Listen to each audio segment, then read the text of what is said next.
Bienvenue sur Africa 24 dans cette nouvelle édition du QG Week-end. Au sommaire de l'actualité, lutte contre un troisième mandat du président congolais Denis Sassou Nguesso en 2016.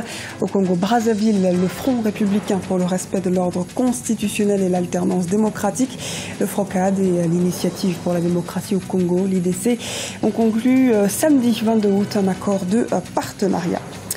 Relance du transport ferroviaire en République démocratique du Congo. Le train express Kinshasa-Matadi a repris ce samedi à coût de l'opération de modernisation 4 millions de dollars américains. Les matchs de l'Afrobasket 2015 se poursuivent à Rades en Tunisie. Les groupes B et D du championnat se sont affrontés ce samedi 22 août. Retour sur les résultats dans ce journal.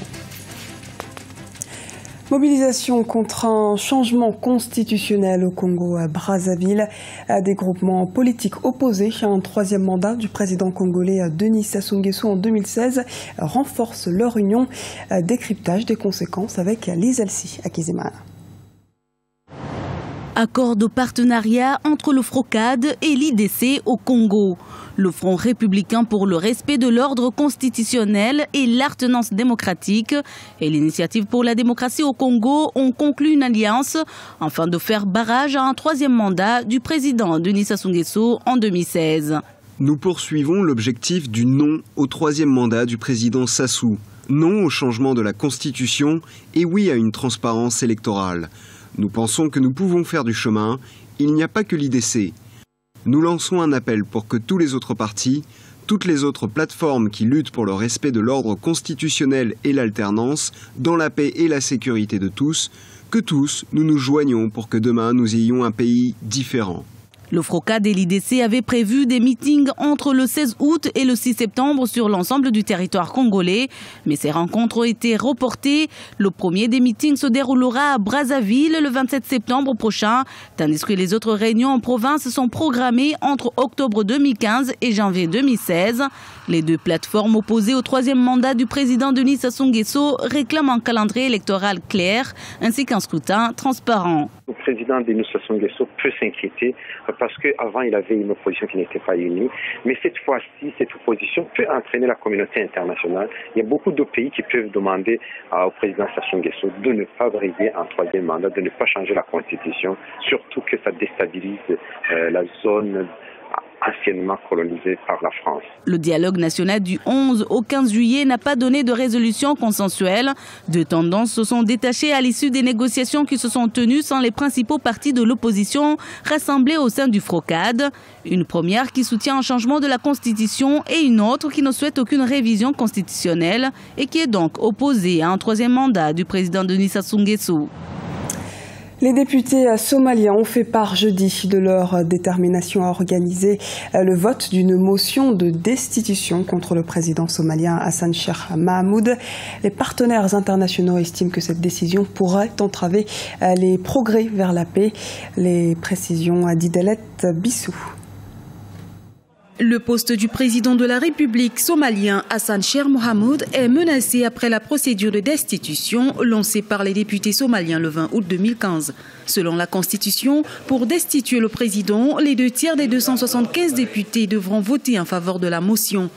Une nouvelle crise politique menace la stabilité du pays alors que la Somalie se relève peu à peu de 2 décennies de guerre. Les parlementaires accusent le président d'abus de pouvoir et de trahison contre le pays. Des propriétés publiques ont été données ou vendues à des particuliers et à des entreprises. Des milliers de familles qui résidaient dans des résidences publiques ont été expulsées et les maisons vendues à des entreprises privées. Le président est accusé d'avoir autorisé la vente.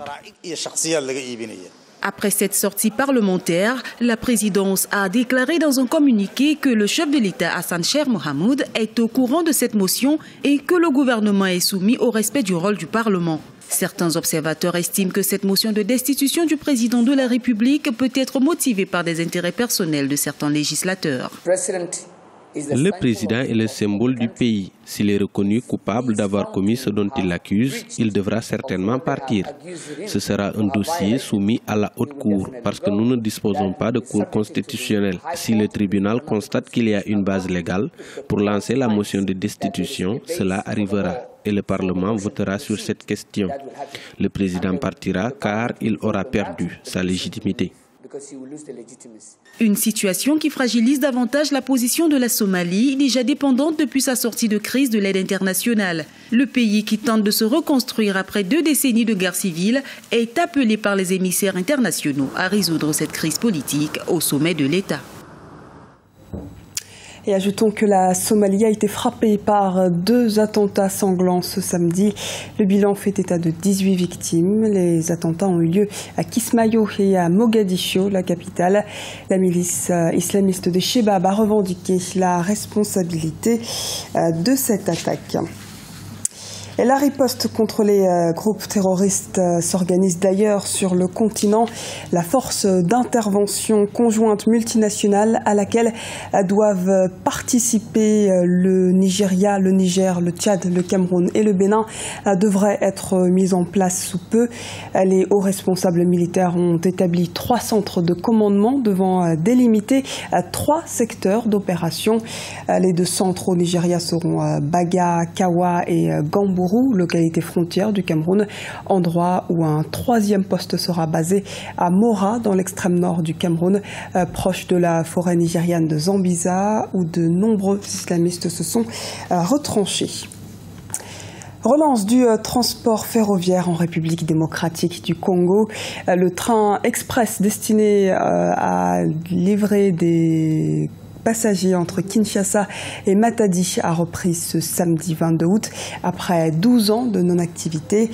Une reprise rendue possible par la remise en état des anciennes locomotives sur fonds propres de la Société commerciale des transports et des ports. Reportage de notre correspondant en République démocratique du Congo, Jacques Amboka.